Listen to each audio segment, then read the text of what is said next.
তো হ্যালো দোস্ত, তো এই গল্প হলো এমন একটা বিশ্বের যেখানে ক্ষমতাই সবকিছু। ক্ষমতার লোভে আসে কেউ কারোর ব্যাপারে ভাবে না, আর তারাই দুর্বলদের উপর অত্যাচার করে। আমাদের হিরো ওয়াংলিন এদের মাঝে একজন, যে কিনা নিজের মা বাবার উপর এত অত্যাচার হতে দেখে এসবে দেখতে হয়ে যায়, আর সে ডিসাইড করে সে একজন ইমমর্টাল হবে। তার জন্য যদি তার লাইফ স্যাক্রিফাইস করতে হয় সেটাও সে করবে। এইসবের পিছনে তার একটাই নিয়ত, সে যেন তার ফ্যামিলিকে প্রোটেক্ট করতে পারে। কিন্তু ওয়াংলিং ইমমর্টাল জার্নিকে শুরু করার জন্য তার ট্যালেন্ট যথেষ্ট ছিল না, কিন্তু ভাগ্য ভালো থাকায় সে তো একটা এনশিয়েন্ট ট্রেজার আর দুনিয়ার সবচেয়ে শক্তিশালী মহান মাস্টার পেয়ে যায়, যার কারণে ওয়াংলিন একজন ইমমর্টাল হয়ে দেখায়। তো চলো দেরি না করে গল্পটি শুরু করি। তো এই গল্পের শুরু দাও কান্ট্রি সাজাফু কিংডম থেকে শুরু হয়, যেখানে দুনিয়ার সবচেয়ে শক্তিশালী ক্ষমতাবান ইমমর্টাল সিতুনানকে দেখি। আর সিতুনানের কাছে এনশিয়েন্ট হেভেনলি পাল ছিল, যার নাম ইউন্ডা স্পিড। আর ওই সব ইমমর্টাল ওই হেভেনলি পালকে নিজের করতে চায়, কারণ ওই হেভেনলি পালে অনেক ক্ষমতা ছিল, আর সিতুনান ওইটা ভুল হাতে দিতে চায় না।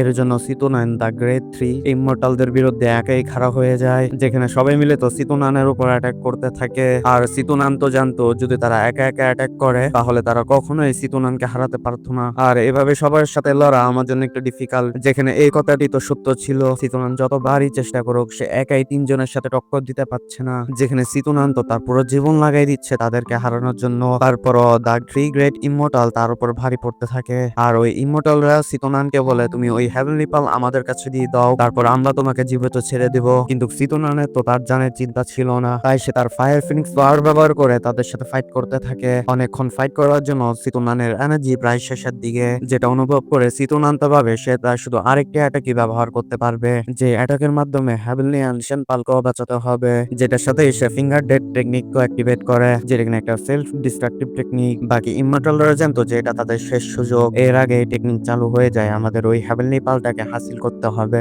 যেটা বলার সাথে সাথে তারা সবাই ওই হেভেনলি পালটাকে একসাথে টানার চেষ্টা করবে। আর তখনই হঠাৎ করে সিতুনানের বডি সেলফ ডিস্ট্রাক্ট করে, যার কারণে ওখানে একটি অনেক পাওয়ারফুল এনার্জি ব্লাস্ট হয়, যার সাথে সিতুনানের সোল ওই হেভেনলি পালের ভিতর শোষণ হয়ে যায়, যেখানে হেভেনলি পালটিও কোথায় হারায় যায়। ব্যাকগ্রাউন্ডে আমরা সিতুনানের আওয়াজ শুনি। সিতুনান বলে ওই সময় আসবে যখন হেভেনলি পাল তার মাস্টারকে চুজ করবে, আর ওই সময় আমি আবার ফিরে আসব। আর এই ঘটনার পর 10,000 বছর কেটে যায়, আর কেউই ওই অ্যানশিয়েন্ট হেভেনলি পালটাকে খুঁজে পায় নাই, যার সাথে আমাদের জাও কান্ট্রির সিন দেখায়, যেখানে আমরা আমাদের হিরো ওয়াংলিংকে প্রথমবার দেখি। ওয়াংলিং এর পড়ার অনেক শখ ছিল, আর সে ছোটবেলা থেকে অনেক বুঝদার, আর তার ফ্যামিলি অনেক গরিব, আর তার ফ্যামিলিতে মা আর বাবাই ছিল, যেখানে তারা তিনজন মিলে খাটের কাজ করে তাদের সংসার চালাতো। কিন্তু অভাব থাকা সত্ত্বেও তারা তিনজন একসাথে থাকায় অনেক খুশি ছিল। আর যেখানে ওয়াংলিং এর মা বাবা তো বলছিল শীঘ্রই এক্সাম শুরু হয়ে যাবে, আর এক্সামের এন্ট্রির জন্য তারা কিছু টাকা জমা করেছে যেন সে একাডেমি থেকে গ্রাজুয়েট হতে পারে, যেন তার স্বপ্ন পূরণ হয়। আর তাদের ঘরে কোনো রকম ইনভাইট ছাড়াই তখন মেহমান চলে আসে, যাদের কাছ থেকে ওয়াংলিং এর ফাদার কিছু ঋণ নিয়েছে, আর ঋণ সঠিক সময় পরিশোধ করতে না পারায় তারা তো তাদের ঘরকে ভাঙচুর করে ঘর থেকে দরকারি জিনিসপত্র নিয়ে যেতে থাকে। কিন্তু তখনই ওয়াংলিং এর বাবা মা তো তার কাছে ভিক্ষা চাই যে প্লিজ আমাদের আরো কিছুদিন সময় দিন, পরের বার আমরা ঋণ সম্পূর্ণ পরিশোধ করব।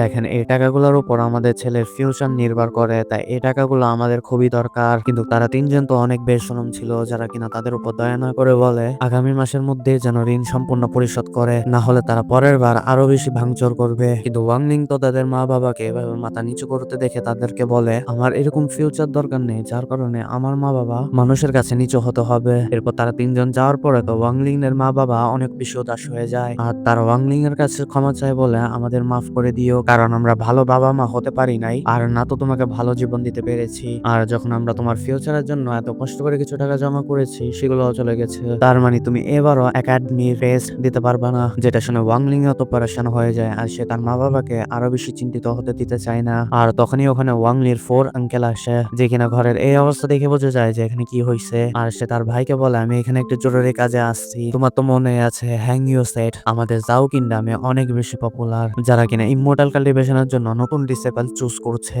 আর আমাদের ওয়াং ফ্যামিলির কাছে তিনজনই যুবক আছে, তার জন্য আমি এখানে আসছি ওয়াংলিং এর যেন তার ইমমর্টাল কাল্টিভেশন জার্নি শুরু করে দেয়। যেটা শুনে ওয়াংলিং এর ফ্যামিলি তো এই বিষয়ে এগ্রি হয় না, কারণ তারা জানে ইমমর্টাল কাল্টিভেশন জার্নি শুরু করা তার মানে প্রত্যেকটা ভুল পদক্ষেপেই তোমার জান যেতে পারে। কিন্তু ওদিকে ওয়াংলিং তো তার মা বাবাকে এভাবে প্রতিদিনই অপমান হতে দেখে এইসবে বিরক্ত হয়ে যায়, তাই ওয়াংলিং তো তার মা বাবাকে বুঝায় বলে যে কারণ আমি এমনি তো ইমমর্টাল কাল্টিভেশন জার্নিতে অনেক হ্যাঁ আমি জানি এই জার্নি অনেক মারাত্মক, কিন্তু আমি আপনাদের কাছে ওয়াদা করছি আমি আপনাদের নিরাশ করব না। যেটা বলে সে তো প্যারেন্টস এর সামনে তার হাত হাঁটু গেড়ে বসে যায় আর তাদের এই বিষয়ে এগ্রি করার চেষ্টা করতে থাকে। আর শেষ পর্যন্ত তার প্যারেন্টসও তো এই বিষয়ে এগ্রি হয় আর তারা ওয়াংলিংকে তাদের সাথে ওয়াং ফ্যামিলিতে নিয়ে আসে, যেখানে প্রথম থেকেই দুইজন ডিসেবল ওয়েট করছিল। আর এদের মধ্যে প্রথম ডিসেবলের নাম ওয়াং হাও আর দ্বিতীয় ডিসেবলের নাম ওয়াং জাও। আর তার ক্ষমতা অনেক ছিল, তাই সে তো ওয়াংলিংকে নিয়ে মস্কারি করতে থাকে। এখন খাটের কাজ করা মানুষগুলো এখন আমাদের সাথে ইমমর্টাল কাল্টিভেশন করবে আর সে এভাবেই ওয়াংলিংকে নিচে দেখাতে থাকে। আর ওখানে সবাই তো ওয়াং জাওর ব্যাপার কথা বলতে থাকে যে তার ট্যালেন্ট অসাধারণ। আর তখনই ওয়াং ফ্যামিলিতে হ্যাংনিউ সেটের একজন কাল্টিভেটর আসে যেন সে ওয়াং ফ্যামিলির ডিসেবলদের তার সাথে নিয়ে যেতে পারে। আর সে আসার পর ওয়াং জাওকে তো প্রথম থেকে চিনত, কারণ সে তার নামে অনেক প্রশংসা শুনেছে। কিন্তু ওয়াংলি আর ওয়াং হাও তো তারা নিজেই ওই কাল্টিভেটরের সামনে নিজেকে ইন্ট্রোডিউস করে। এরপর ওই কাল্টিভেটর তো আরো কিছু ফ্লাইং সোট সমান করে যেন সে তাদের তিনজনকে হ্যাংনিউ সেট এক্সামের জন্য নিয়ে যেতে পারে। কিন্তু যাওয়ার সময় ওয়াংলিং তো ইমমর্টালকে বলে যাওয়ার আগে আমি আমার প্যারেন্টসকে শেষবারের মতো দেখতে চাই, যেটা বলে ওয়াংলিং তো তার প্যারেন্টস এর কাছে দোয়া চায় আর সে তার প্যারেন্টস কে বলে আমার চিন্তা করিও না, আমি আপনাদের কাছে ওয়াদা করছি আমি আবার ফেরত আসবো। যেটা শুনে ওয়াংলিং এর প্যারেন্টস তো খুশি হয়ে বলে তোমার উপর আমাদের বিশ্বাস আছে, তুমি এটা করে দেখাতে পারবে। এরপর আমরা ওয়াংলিং কে দেখি যে কিনা তার সফরে রওনা হয়ে যায় আর তারা কয়েক ঘন্টা সফর করার পর অবশ্যই ফেরি মাউন্টেনে চলে আসে, যে জায়গা খুবই সুন্দর। আর এই জায়গার সৌন্দর্য দেখে ওয়াং ফ্যামিলির তিনজন ছেলেই তো চমকে যায় আর তাদের তো বিশ্বাস হচ্ছিল না বিশ্বে এত সুন্দর জায়গা হতে পারে। যার সাথে আমরা জানতে পারি এই ফেরি মাউন্টেনেই হ্যাংইউ সেটের এক্সাম শুরু হবে। আর মাউন্টেনের উপর তাদের ছাড়া ওখানে আরো অনেক ডিসাইপল ছিল। আর তখনই হ্যাংইউ সেটের হেড তার মানে হুয়াং লং চলে আসে আর সে তো সকল ডিসাইপলকে ওয়েলকাম করে বলে তোমরা সবাই তো এই কথাটি অবশ্যই জানো আমাদের হ্যাংইউ সেট ডিসাইপল চুজ করার জন্য অনেক ভয়াবহ নিয়ম রাখে। তো সবার আগে এখন তোমাদের সবারই ভিজুয়াল রুট টেস্ট করা হবে, যেটা কিনা কাল্টিভেশনের জন্য অনেক গুরুত্বপূর্ণ। আর এই টেস্টের মাধ্যমে আমরা সিলেক্ট করব কে কে কাল্টিভেশন করতে পারবে আর কে কে না। যেটার সাথে আমরা দেখি দুজন মাস্টার তো তাদের পাওয়ার ব্যবহার করে ডিসেবলদের স্পিরিচুয়াল রুট টেস্ট করতে শুরু করে। আসলে এই টেস্টের মানি ছিল তাদের মেন্টেরিয়ান্স, তাদের ট্যালেন্ট, তাদের পাওয়ারের ব্যাপারে জানতে পারে। কিন্তু দুর্ভাগ্যক্রমে অনেক ডিসাইপল তো এই টেস্টের মাধ্যমে আনকোয়ালিফাই হচ্ছিল, কারণ তাদের কাছে ট্যালেন্টের অনেক কম ছিল। আর কিছুক্ষণ পরে ওয়াং জাওর বাড়ি আসে, যাকে মাস্টার ফু ইয়ং চেক করে আর সে তার ট্যালেন্ট দেখে তাকে বলে আমার মনে হয় তুমি ওয়াং জাও আর তোমার ব্যাপারে আমরা অনেক কিছু শুনে রেখেছি আর আসলেই তুমি অনেক বেশি ট্যালেন্টেড। যেটা বলে সে ওয়াং জাওকে সিলেক্ট করে ফেলে। আর ওয়াং জাও ওই প্রথম ব্যক্তি যেখানে স্পিরিচুয়াল রুট টেস্টে পার হইছে। এরপর সেকেন্ড বারে আসে ওয়াং হাও এ, যাকে মাস্টার হু ইয়াং চেক করতেছিল। কিন্তু আমরা দেখি ওয়াং হাও তো অনেক বেশি চালাক ছিল, যে কিনা মাস্টার ফু ইয়ং কে তেল মালিশ করা শুরু করে দেয়, কারণ সে জানতো তার ট্যালেন্ট বেশি নয়, যার কারণে সে আনকোয়ালিফাই হতে পারে। তার সাথে আমরা ওয়াং হাওকে দেখি যে কিনা তার কাছ থেকে একটি 300 বছর পুরনো আর্টিফ্যাক্ট বাইর করে, যেটা কিনা সে লুকায় মাস্টার ফু ইয়ং কে দিয়ে বলে এটা স্পেশাল, আমার বাবা আপনার জন্য পাঠাইছে আর আমি আশা করি এটি আপনার পছন্দ হয়েছে, কারণ আমি জানি এটা আপনার মতন একজন মহান মানুষের কাছে বিলং করে। আর মাস্টার ফু ইয়ং ওই আর্টিফ্যাক্টটাকে নিজের কাছে রাখার পর মাস্টার ফু ইয়ং তো হেসে বলে তুমি তো অনেক বেশি বুদ্ধিমান, তোমার এই ট্যালেন্ট আমার পছন্দ হয়েছে, তাই আমি তোমাকেও সিলেক্ট করছি। যেটা শুনে ওয়াং হাও তো অনেক খুশি হয়ে যায়। আর এর পরের বারে আসে ওয়াং লিনের, যার স্পিরিচুয়াল রুট টেস্ট এক্সাম শুরু হয়ে যায়। কিন্তু ওয়াং লিনের বিশেষ ট্যালেন্ট না থাকায় সে তো আনকোয়ালিফাই হয়ে যায়। যেখানে আনকোয়ালিফাই হওয়ার ব্যাপারে ওয়াং লিং জানার পর সে তো বুঝতে পারছিল না সে কি করবে, যেখানে সে অনেক বেশি উদাস হয়ে যায়। তার সাথে তার পাস্টের মেমোরি মনে হতে থাকে, যেখানে মানুষরা তার ফ্যামিলিকে অনেক অত্যাচার করে কিন্তু সে এবারও কিছু করতে পারবে না। আর তখনই হ্যাংইউ সেটের হেডের আওয়াজ আবার পিছন দিক থেকে শোনা যায়, যে কিনা ওদেরকে বলছিল তোমাদের কাছে আরো একটি শেষ সুযোগ আছে, যাদের কাছে ট্যালেন্ট আছে তাদের তো আমরা স্পিরিচুয়াল রুট বেস করে সিলেক্ট করি, কিন্তু তোমাদের মাঝে এমন কিছু মানুষ আছে যাদের কাছে উইল পাওয়ার অনেক বেশি আর তারাও অনেক ভালো করে কাল্টিভেশন করতে পারবে, যার কারণে আমাদের হ্যাংইউ সেট তোমাদের আরেকটি সুযোগ দেবে। তোমাদের শুধু লেদার টেস্টটাকে পার করতে হবে, যেখানে সকল ডিসাইপলের তো রাস্তায় আসা সমস্যার সমাধান করতে হবে। আর তোমাদের কাছে সূর্য ডোবার আগ পর্যন্ত সময় আছে, আর যদি তারা সূর্য ডোবার আগে ডিসাইপলরা লেদারের উপর উঠতে পারে তাহলে তারা হ্যাংইউ সেটের ডিসাইপল হয়ে যাবে। যেটা শুনে সকল ডিসাইপলই মোটিভেট হয়ে যায় আর তারা সবাই ওই লেদারের উপর চড়তে থাকে। আর তাদের তো সামনে বাড়তে অনেক বেশি সমস্যা হচ্ছিল, যেমন শরীরে আগুন লাগা, বিদ্যুতে শর্ট খাওয়া, কিন্তু তারপরও তো ডিসাইপলরা একে অপরকে বিরক্ত করতে থাকে। আর ওখানে ওয়াংলিং তো অনেক কষ্ট করে উপরে উঠছিল আর সে তার সামনে এভাবে মানুষকে পড়তে দেখে সে অনেক চিন্তিত হয়ে যায়। কিন্তু ওয়াংলিং তো যে কোনো কিছুর বিনিময়ে একজন ইমমর্টাল হয়ে দেখাবে, তাই সে কোনো কিছু না ভেবে লেদারের উপর সামনে বাড়তে থাকে। আর যেখানে তার হাত ইনজার্ড হওয়ার কারণে সে তো একটি লাওয়াওয়ালা জায়গাতে পড়ে যায়, যেটা দেখে ওয়াংলিং তো মনে ভাবে এটা মনে হয় কোনো ইলিউশন টেকনিক হবে। আর যখন সে সামনে বাড়ছিল তার তো তখন অনেক বেশি পেন হচ্ছিল, কারণ এটা কোনো ইলিউশন ছিল না। আর এভাবে সে কষ্ট সহ্য করে লাওয়া দিয়ে সামনে বাড়তে থাকে, যেখানে রাস্তার সকল কষ্ট সহ্য করার পর ওয়াংলিং তো ওই লেদারের টপে চলে আসে। ওয়াংলিং এর অবস্থা ততক্ষণে অনেক বেশি খারাপ হয়ে যায় আর সে তার সামনে একটি টেম্পলকে দেখতে পাচ্ছিল, কিন্তু ওখানে যাওয়ার জন্য ওয়াংলিং এর কাছে কোনো রাস্তা নেই। তাই ওয়াংলিং বেচারা তো ভাবে এখানে যদি কোনো রাস্তা বা ব্রিজ না থাকে আমি ওই টেম্পলের ভিতরে কিভাবে যাব। আর এভাবে কিছুক্ষণ ভাবার পর ওয়াংলিং তো বলে আমি একজন ইমমর্টাল হওয়ার জন্য যে কোনো রিস্ক নিতে পারি। তাই সে তো তার প্রথম পদক্ষেপ ওই খায়ের দিকে বাড়াই দেয়। আর তখনই ওয়াংলিং তো জানতে পারে এখানে একটা ইনভিজিবল ব্রিজ আছে। তাই ওয়াংলিং তো অনেক খুশি হয়ে ওই টেম্পলের দিকে অনেক দ্রুত ভাগতে থাকে। আর তখনই তার সামনে একটা ইনভিজিবল শিল ব্যারিয়ার চলে আসে যেটা কিনা ওয়াংলিং পার করতে পারছিল না। যেটা দেখে ওয়াংলিং বলে এখন কি হয়েছে, আমি এই টেস্টটাকে কমপ্লিট করার জন্য অনেক কষ্ট করছি, তো আমাকে কেন এখন রিজেক্ট করা হচ্ছে। যেটার উত্তরে একটি আওয়াজ ভেসে আসে, তোমার সময় প্রায় শেষ হয়ে গেছে কারণ সূর্য প্রায় ডুবে গেছে, তোমার সমস্ত চেষ্টা বিফল হয়েছে। ওয়াংনিং ওই আওয়াজটা শুনে অনেক বেশি ইমোশনাল হয়ে যায় আর তার বিশ্বাস হচ্ছিল না তার সমস্ত চেষ্টা বিফলে গিয়েছে আর যে টেস্টটাকে পার করার জন্য ওয়াংনিং এত পেন সহ্য করেছে তারপরও সে একজন ইমমর্টাল হতে পারবে না। যেগুলো ভাবে ওয়াংনিং তোর আগে ওই শিলটাকে হিট করতে থাকে, যার কারণে আমরা দেখি ওয়াংনিং তো হঠাৎ করে নিচে খায়ের মাঝে পড়ে যায়। এরপর আমরা ওয়াংনিং কে দেখি যে কিনা বেহুশ পড়েছিল আর যখন তার জ্ঞান ফিরে সে তো দেখে হ্যাভেলদি অ্যানশিয়েন্ট পাল তাকে হিল করছে কারণ সে অনেক ইনজার্ড ছিল।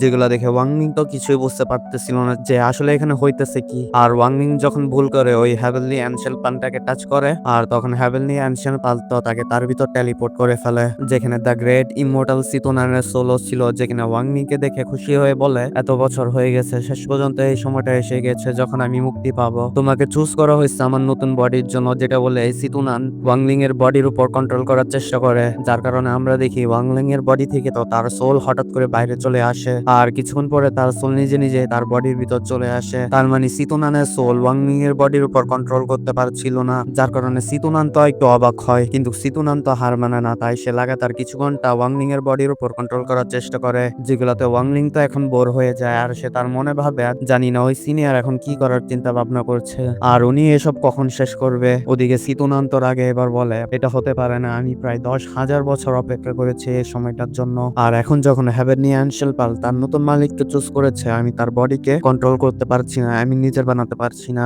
যেটা বলে সে নিজে ওয়াংলিং এর কাছে চলে আসে আর সে মনে ভাবে জানি না হ্যাভেনি অ্যানশেল পাল এই ছেলেটাকে কেন চুজ করেছে আর এই ছেলের কোয়ালিফিকেশন তো অনেক কম আর এই ছেলের মধ্যে কি এত এনার্জি হবে যে কিনা আমাকে মুক্তি করতে পারবে। ওদিকে ওয়াংলিং তো সিতুনানের সোলের সামনে খাড়াই তাকে গ্রিট করে বলে সিনিয়র আমি জানি আপনি একজন ইমমর্টাল, তাই আমি নিজেও ইমমর্টালিটি শিখতে চাই, তাই প্লিজ সিনিয়র আপনি কি আমাকে ইমমর্টালিটি শিখাবেন। যেটা শুনে সিতুনানের সোল তো ওয়াংলিং এর উপর হাসে বলে না, কারণ তোমার কোয়ালিফিকেশন অনেক খারাপ। কিন্তু এই কথাটি তো ওয়াংলিং এর কাছে ভালো লাগে না, তাই সে সিতুনানের সোলের কাছে বলে হ্যাঁ এই কথাটি সত্য যে আমি একজন সাধারণ মানুষের ঘরেই জন্মগ্রহণ করেছি, কিন্তু এই কথাটি আমি মানতে পারবো না যে আমি একজন সাধারণ মানুষের মতনই জীবনযাপন করে মারা যাব। কিন্তু সিতুনান তো এখনো ওয়াংলিং কে তার ডিসেবল বানাতে চাচ্ছে না, তাই সে তাকে হ্যাভেলি অ্যানশিয়েন্ট পাল থেকে বাইর করে দেয়। এরপর বাইরে আসার পর ওয়াংলিং তো তার প্যারেন্টস এর আওয়াজ শুনে, তার মানে ওয়াংলিং এর প্যারেন্টস তো তাকে খুঁজতেছিল আর তারা ওয়াংলিং কে জীবন্ত সুস্থ অবস্থায় দেখে বলে থ্যাংক গড তুমি জীবন্ত আছো, আমরা তো ভেবেছি আমরা তোমাকে হারাই ফেলেছি। আর ওদিকে এল্ডার ফুইয়ং তো এদিকেই ছিল,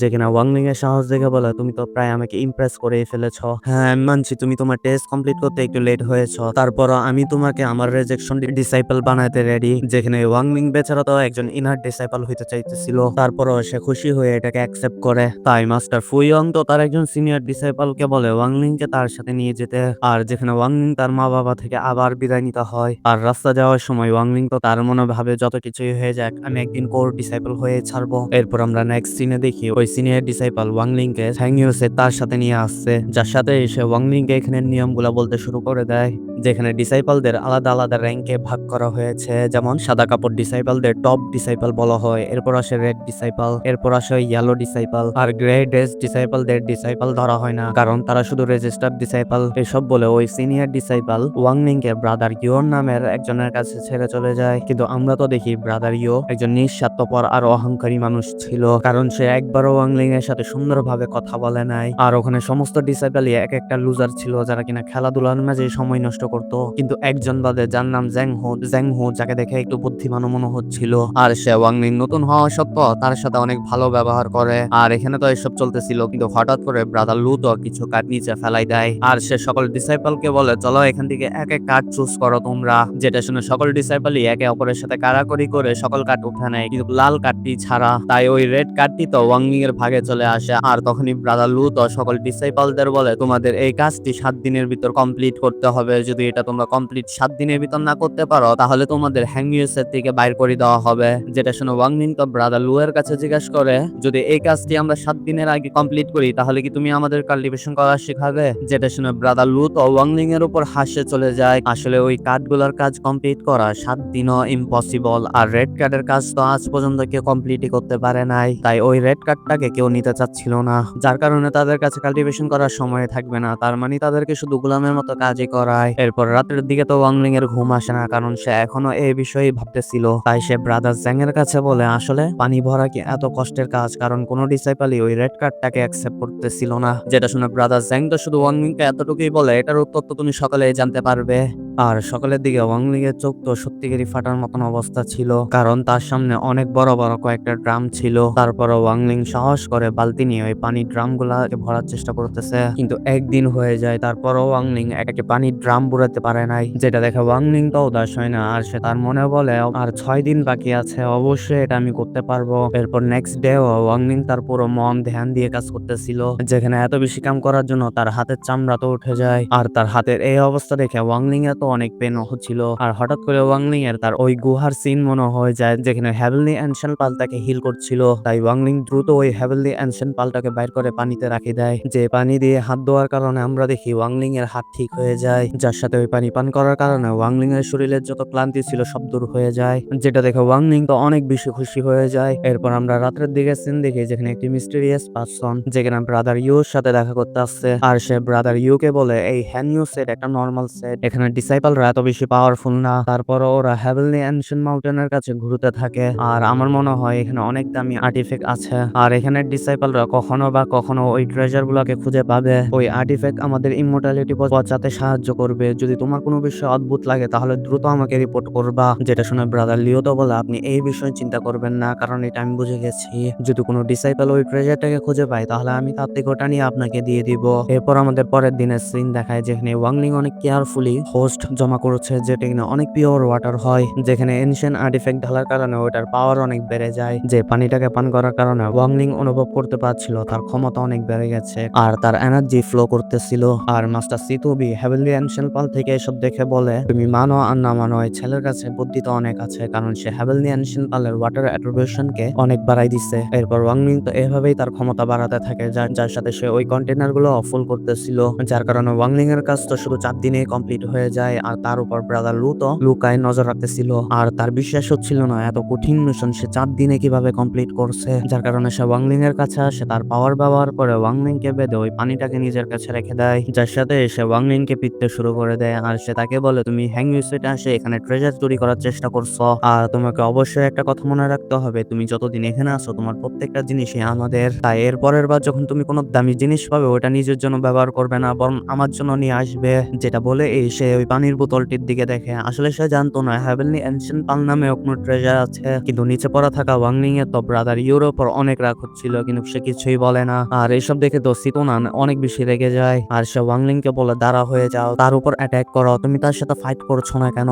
কিন্তু ওয়াং লিং তো বলে, না, আপাতত আমি তার নাম আমার মাইন্ডের ভিতর মনে রাখছি, একবার আমি ইমমর্টালিটি শিখে যাই তারপর এটার প্রতিশোধ আমি অবশ্যই নিব। কিন্তু সিতোনান তো রেগে থাকায় সে ওয়াং লিং কে বলে, আমি এতদিন অপেক্ষা করতে পারবো না, আজ থেকে তুমি আমার ডিসাইপল, আমি তোমাকে যত দ্রুত সম্ভব স্ট্রং বানাবো, তোমার বদলা তোমাকে নিতেই হবে। যেখানে ওয়াং লিং তো সিতোনানের রাগের এই কথাগুলো শুনে একটু মুচকি হাসি দেয়, যেটা দেখে সিতোনান তো ওয়াং লিং কে জিজ্ঞাসা করে, এবার কি হয়েছে, তুমি এবার হাসতেছো কেন? যেটা শুনে ওয়াং লিং তো বলে, না কিছুই না, আমি ভাবছি আপনি আমাকে কখনোই কোনো কিছু শিখাবেন না। কিন্তু সিতোনান তো মুখ বানায় বলে, আমি কাউকে শিখাই বিখাই না, ওটা তো শুধু ওই হেভেনলি অ্যানশিয়েন্ট পালের ভুল, যে কিনা তোমাকে চুজ করেছে, তাই আমাই তোমাকে ট্রেনিং দিতে হবে। যার সাথে মাস্টার সিতোনান সিরিয়াস হয়ে ওয়াং লিং কে বলে, সর্বপ্রথম আমরা তোমার স্পিরিচুয়াল রুটকে ঠিক করব, যে কারণে তোমার অনেক বেশি স্পিরিচুয়াল এনার্জির দরকার, তাই তোমাকে অনেক বেশি হোস্ট জমা করতে হবে, যেন তুমি হেভেনলি আর্টিফ্যাক্টের সাহায্যে পানিটাকে এনার্জিতে পরিণত করে কনজিউম করতে পারো। ওয়াং লিং ও তার মাস্টারের কথা শুনে ঠিক এভাবেই কাজ করতে থাকে। নেক্সট ডে সে অনেক বেশি হোস্ট জমা করেছে, তাই সে কাল্টিভেশন শুরু করে দেয়। যেখানে কাল্টিভেশন অবস্থায় মাস্টার সিতোনান ওয়াং লিং কে বলে, কাল্টিভেশনের প্রথম স্টেপকে আমরা বলি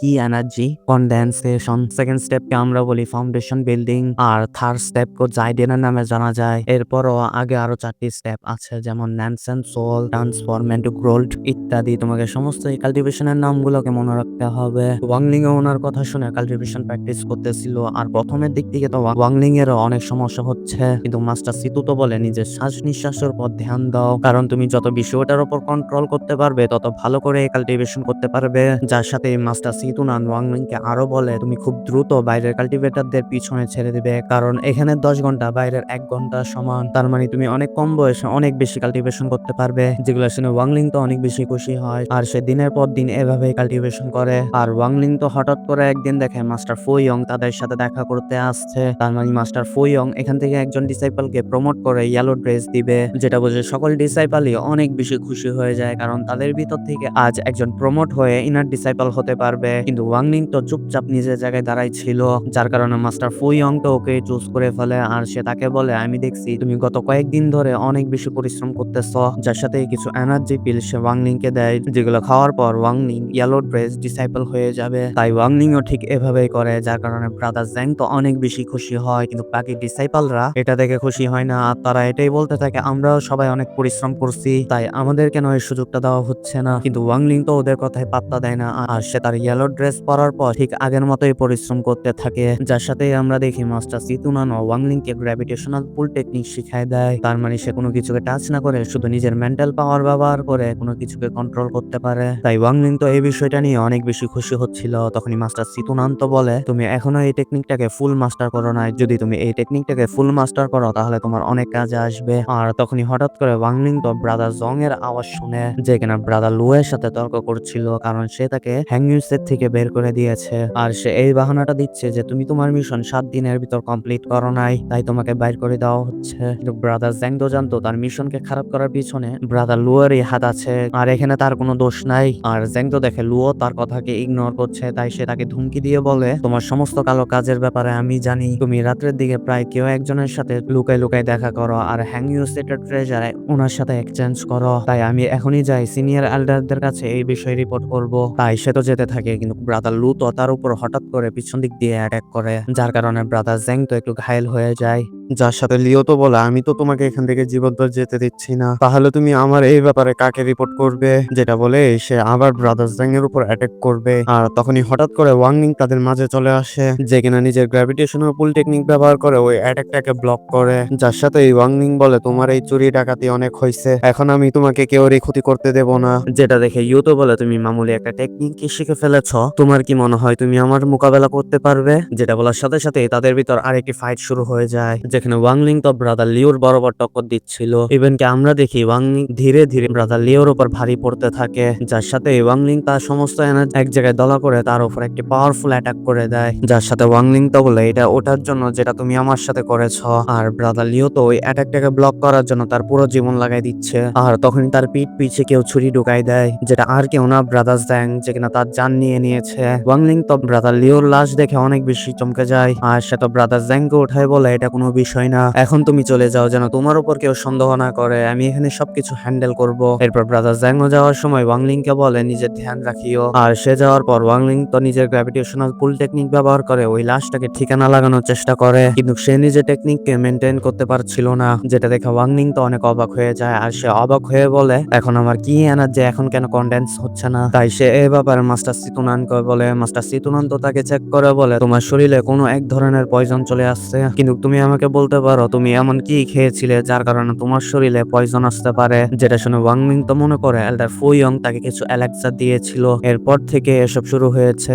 যেটা শুনে মাস্টার সিতুনান তো রেগে ওয়াংলিং কে বলে চলো ওই বেশরম মাস্টারকে এখনই জানে মেরে ফেলি, কিন্তু ওয়াংলিং তো তার মাস্টারকে শান্ত করে বলে এটা ফাইট করার সময় নয়, আপাতত আমাকে নিজেকে রিকভার করার উপর ধ্যান দিতে হবে। আর এই বিষের কি আপনার কাছে কোনো অ্যান্টিডোট আছে? যেটা শুনে মাস্টার সিতুনান তো বলে না, এই বিষের আমার কাছে কোনো অ্যান্টিডোট নাই, কিন্তু তুমি এই কথাটি তো অবশ্যই শুনেছ বিষে বিষ কাটে, তাই তোমাকে রিকভার করতে হলে অবশ্যই এর থেকে পাওয়ারফুল একটি বিষের দরকার হবে, আর এই প্রসেসে তোমাকে অনেক পেইন সহ্য করতে হবে। যদি তুমি এটা করতে না পারো তাহলে তুমি আর কখনোই তোমার কি এনার্জি কন্ডেন্স করতে পারবে না, না তো তুমি কখনো কাল্টিভেশন আর ব্রেক থ্রু করতে পারবে। তো বন্ধুরা এখন তোমরা ভাবতে পারো মাস্টার ফুইয়ং ওয়াংলিং কে পয়জন কেন দিল। আসলে ওনার ওয়াংলিং এরও পছন্দ হয়েছে, যার কাছে ওই দামি আর্টিফ্যাক্ট থাকতে পারে যার খুঁজে ওনারা লেগে আছে। আর তোমাদের অবশ্যই ওই মিস্টিরিয়াস পার্সনটির কথা তো মনে আছে, যে কিনা ব্রাদার লু এর সাথে দেখা করতে আসতো, আর আমার মনে হয় ওইটা এল্ডার ফুইয়ং হতে পারে। আর ওয়াংলিং এর উপর সন্দেহ হওয়ায় সে তো তাকে পয়জন দিয়েছে যেন সে দুর্বল হলে তার দিকে ওই আর্টিফ্যাক্টটা নিতে পারে। আর সে তো তার ট্রু আইডেন্টিটিও রিভিল করতে চায় না। এরপর আমাদের কিছুদিন পরে সিন দেখায় যেখানে আমরা জানতে পারি হ্যাং ইউ সেট আর দাও সেটের মাঝে এক্সচেঞ্জ কম্পিটিশন হবে। তাই দাও সেটের যখন কাল্টিভেটররা হ্যাং ইউ সেট আসে, হ্যাং ইউ সেটের ডিসাইপলরা তো তাদের পাওয়ার দেখে অনেক অবাক হয়ে যায়। আর আশেপাশের ডিসাইপলরা তাদের ওই বিষটাকে দেখে বলে ওটা প্রায় 300 বছর পুরনো হবে, যার 1 ফুটা বিষ পুরো একটা শহরকে ধ্বংস করে দিতে পারে। যেটা শুনে ওয়াংলিং তো খুশি হয়ে যায়, কারণ সে এটার জন্যই অপেক্ষা করছিল। এরপর আমরা দাও সেটের কাল্টিভেটরদের দেখি যাদের সামনে একটি সুন্দরী মেয়ে ছিল আর তার কাছে চাম ইফেক্ট ছিল। তার মানে মানুষরা তার যত কাছে থাকবে তার প্রেম ইলিউশনে পড়ে যাবে। তাই সকল ডিসাইপলরাই তার চাম ইফেক্টে পড়ে যায়। না পারতে হ্যাং ইউ সেটের এক এল্ডার তার পাওয়ার ব্যবহার করে তাদেরকে মুক্তি করে। আর তখন ওই সুন্দরী মেয়েটি তো ওয়াংলিং এর দিকে দেখে আসে, তার মনে ভাবে এই কি গ্যাদারিং কন্ডাকশন লেভেল 1 এর ছেলে আমার ইলিউশনে পড়লো না কেন? এটা তো অনেক অদ্ভুত বিষয়। এরপর আমরা দাও সেটের এল্ডারদের দেখি যেখানে হ্যাং ইউ সেটের সকল ডিসাইপলকে অপমান করে বলে তোমরা সবাই তো অনেক বেশি দুর্বল, কারণ তোমরা সবাই একটি চাম ইফেক্ট থেকে বাঁচতে পারো নাই, তোমাদের তো নিজের উপর শরম হওয়া উচিত। আর সে তো ওদেরকে আরো কিছু বলতে যাবে, আর তখনই ওখানে হ্যাং ইউ সেটের হেড চলে আসে যেখানে দাও সেটের এল্ডারদের বলে তোমরা সবাই অনেক কষ্ট করে সফর করে আসছো, তাই তোমাদের সবাই একটু বিশ্রাম নেওয়ার দরকার। তাই দাও সেটের এল্ডাররাও এই বিষয়ে এগ্রি হয়। আর হ্যাং ইউ সেটের মাস্টাররা তো ওয়াং জাওকে সকল ডিসাইপলদের দায়িত্ব দিয়ে দেয়। ওয়াং জাও যেখানে ওয়াং ফ্যামিলি থেকে বিলং করে আর সে ওয়াংলিং এর কাজিন, কিন্তু সে তো ওয়াংলিং কে পছন্দ করে না, তাই সে ওয়াংলিং এর উপর একটি দায়িত্ব চাপিয়ে দেয়। আর সে তাকে ওই বিষাক্ত সাইন্টিফিকটা দেখায় বলে এর খাওয়ানোর দায়িত্ব তোমার উপর, বাকি সব আমি সামলাই নেব। কিন্তু ওয়াংলিং তো এটা শুনে অনেক বেশি খুশি হয়ে যায়, কারণ তার কাছে তো এর থেকে খুশির খবর আর হতেই পারে না। এরপর আমরা রাত্রের দিকে ওয়াংলিং কে দেখি যেখানে একটি হোরিং এর ভিতর অনেক বেশি ঘুমানোর ওষুধ রেখে দেয় যেন সে ওই বিষাক্ত ইনসেক্টটা ঘুমায় যায়। আর ঠিক এরকমই হয়। এরপর ওয়াংলিং তো ওই ইনসেক্ট থেকে দ্রুত পয়জন বের করা শুরু করে দেয়। এই কাজটি শেষ করার পর ওয়াংলিং তো অনেক খুশি হয় আর সে তার মনে বলে এটা তো অনেক সহজ ছিল আর আমি আস্তারাপি চিন্তিত হচ্ছিলাম। আর তখনই ওই ইনসেক্ট জেগে যায় যেখানে জায়গায় সাথে সাথে ওয়াংলিং এর উপর অ্যাটাক করা শুরু করে দেয়, কিন্তু ওয়াংলিং তো নিজেকে সেফ রেখে সামনে ভাগতে থাকে। আর ওয়াংলিং তো তার মনে ভাবে সত্যি এর বিষ তো অনেক মারাত্মক হবে, কারণ এত বেশি ঘুমের ওষুধ দেওয়ার পরও এই জেগে উঠেছে। তাই সে দ্রুত হেভেনলি পালের ভিতর চলে আসে যেখানে ওই ইনসেক্টটা ওয়াংলিং কে সেন্স করতে পারছিল না। এরপর সে তো ওই পয়জনটাকে খেয়ে ফেলে যেন সে তার শরীরে থাকা প্রথম বিষটাকে রিমুভ করতে পারে। আর এই প্রসেস শুরু হওয়ায় ওয়াংলিং এর তো অনেক কষ্ট হচ্ছিল, কারণ তার মুখ থেকে রক্ত পড়ছে। আর মাস্টার সিতুনান তো এটা দেখে ওয়াংলিং এর জন্য চিন্তিত হয়ে যায় আর সে তাকে এটা বলে প্লিজ মরিও না, যদি তোমার কিছু হয়ে যায় আরো আগামী 10,000 বছরের জন্য আমি এখানে ট্যাপ হয়ে থাকবো। কিন্তু ওয়াংলিং তো এটা শুনে বলে মাস্টার আপনি চিন্তা করবেন না, যাই কিছু হয়ে যাক আপনার এই ডিসাইপল আপনাকে এখান থেকে মুক্ত করে ছাড়বে। যেটা শুনে মাস্টার সিতুনান তো অনেক বেশি খুশি হয়ে যায় আর এমন মনে ছিল যে মাস্টার সিতুনান ধীরে ধীরে ওয়াংলিং কে পছন্দ করতে শুরু করেছে। তার মানে শেষ পর্যন্ত মাস্টার সিতুনান ওয়াংলিং কে তার ডিসাইপল হিসাবে মন থেকে চুজ করেছে। এরপর বারবার কি কন্ডেন্স এনার্জিকে প্র্যাকটিস করার কারণে ওয়াংলিং শেষ পর্যন্ত নিজের শরীরে থাকা পয়জন কে রিমুভ করতে পেরেছে, যার সাথে ওয়াংলিং এর লেভেল ব্রেক টু হতে থাকে। যেটা দেখে মাস্টার সিতুনান তো অবাক হয়ে বলে এটা কিভাবে সম্ভব, কারণ ওয়াংলিং এর কাল্টিভেশন কি কন্ডেন্সেশন কাল্টিভেশন থেকে স্টেশন লেভেল 1 থেকে লেভেল 14 পর্যন্ত পৌঁছে যায়। এসব থেকে তো ওয়াংলিং অনেক বেশি খুশি হয়। আর আমরা কিছুক্ষণ পরে সিন দেখি যেখানে ওয়াংলিং হেভেনলি এনশিয়েন্ট পাল থেকে বাইর হয়ে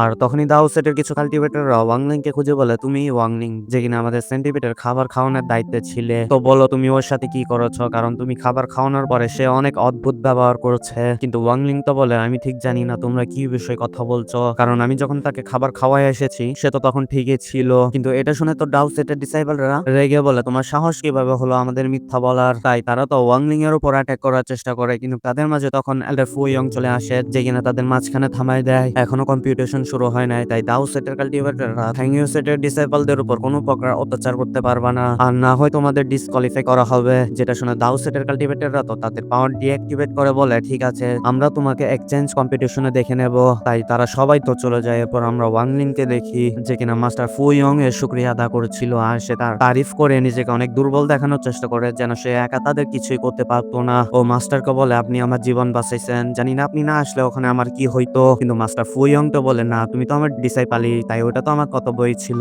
যার সাথে এসে ভুলে বলে ফেলে তোমার কি কনভারসেশন ঠিক হয়েছে নাকি। যেটা শুনে ওয়াংলিং তো বুঝে যায় এই বেশরম মাস্টার তার সাথে কি করার চেষ্টা করেছিল। তারপরও সে অ্যাক্টিং করে বলে না আমি তো একজন ইউজলেস মানুষ যে কিনা নিজের কাল্টিভেশনকে বাড়াতে পারছি না, তারপরও আমি চেষ্টা করব কম্পিটিশন শুরু হওয়ার আগে আমি নিজেকে লেভেল 3 তে প্রমোট করি। কিন্তু মাস্টার ফু ইয়ং তো ওয়াংলিং এর কাল্টিভেশন পাওয়ার ব্যাপারে জানতো না, কারণ কিছুদিন আগে মাস্টার সিতুনান ওয়াংলিং কে ওয়াংলিংকে নতুন একটা সিক্রেট টেকনিক শিখাইছে, যেটার মাধ্যমে ওয়াংলিং নিজের কাল্টিভেশনকে হাইড করতে পারে। তারপরও ওয়াংলিং এর উপর মাস্টার ফু ইয়ং এর এখনো সন্দেহ হচ্ছে, কারণ সে তার মনে বলে আসলে এই ছেলেটাকে দেখতে যত সরল সোজা মনে হয় আসলে সে সেটা নয়। তো এরপর তো এক্সচেঞ্জ কম্পিটিশন শুরু হয়ে যায়, যেখানে আমরা খুবই সুন্দরী মেয়ে মিস লুকে দেখি, যেখানে লুয়াসের থেকে তার ভাইয়ের সাথে এই কম্পিটিশনটা দেখার জন্য আসছে। আর আমরা জানতে পারি মিস লি তো অনেক পাওয়ারফুল, আর আমার মনে হয় মিস লি এই সিরিজের হিরোইন হবে, কারণ সে দেখতে অনেক বেশি সুন্দর। এরপর আমরা নিচে আরিনাতে দেখি, যেখানে হ্যাংইউ সেটের সামনে দাও সেটের কাল্টিভেটররা চলে আসছে। আর তখনই আমরা হঠাৎ করে হ্যাংইউ সেটের হ্যাটকে দেখি, যেখানে একটি ফ্লাইং ড্রাগনের সাহায্যে আরিনাতে চলে আসে।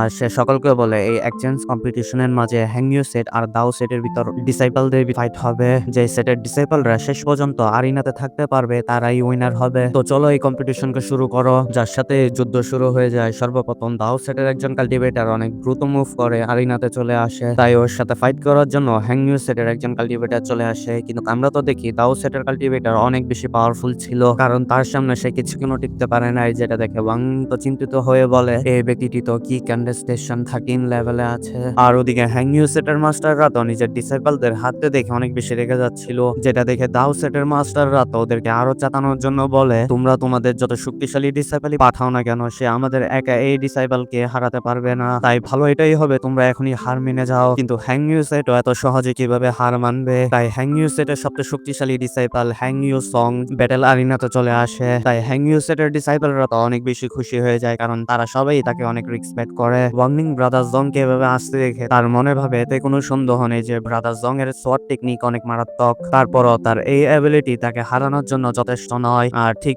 আমরা দেখি মাঠে এরকমই হচ্ছিল, কারণ সেও ওই ডিসাইপলের সামনে শুধু একটি অ্যাটাকে হিট হয়ে হেরে যায়। তাই হ্যাংইউ সেটের ডিসাইপলরা তো নিজেকে লজ্জিত মনে করছিল, আর এভাবে একটানা 2 রাউন্ড জেতার কারণে ব্যাং তো নিজেকে অনেক শক্তিশালী মনে করতেছে। তাই সে হ্যাংইউ সেটের সকল ডিসাইপলকে অপমান করে বলে তোমাদের মাঝে কি কোনো পুরুষ নেই যে কিনা আমার মোকাবেলা করতে পারে। আমি জানতাম হ্যাংইউ সেটের মানুষরা অনেক ভীতু আর ময়লা আবর্জনা ছাড়া কিছুই না, তাই সে নিজের পাওয়ার দেখানোর জন্য সে নিজের শর্ট টেকনিক্সে নর্মাল মানুষদের উপরও অ্যাটাক করা শুরু করে দেয়, যেখানে কিছু শর্ট তো ওয়াংলিং এর প্যারেন্টস এর দিকেও যাচ্ছিল, যেটা দেখে তো ওয়াংলিং অনেক দ্রুত মুভ করে তার প্যারেন্টস এর সামনে যায়, যেটার সাথে আমাদের এই এপিসোড শেষ হয়। আর আমরা নেক্সট এপিসোডেই দেখতে পারবো ওয়াংলিং দাও প্যানকে হারাতে পারবে কিনা। তাই আমি চাই যদি ভিডিওটি ভালো লাগে থাকে একটা ছোট লাইক করো আর একটি ছোটখাটো কমেন্টও করো।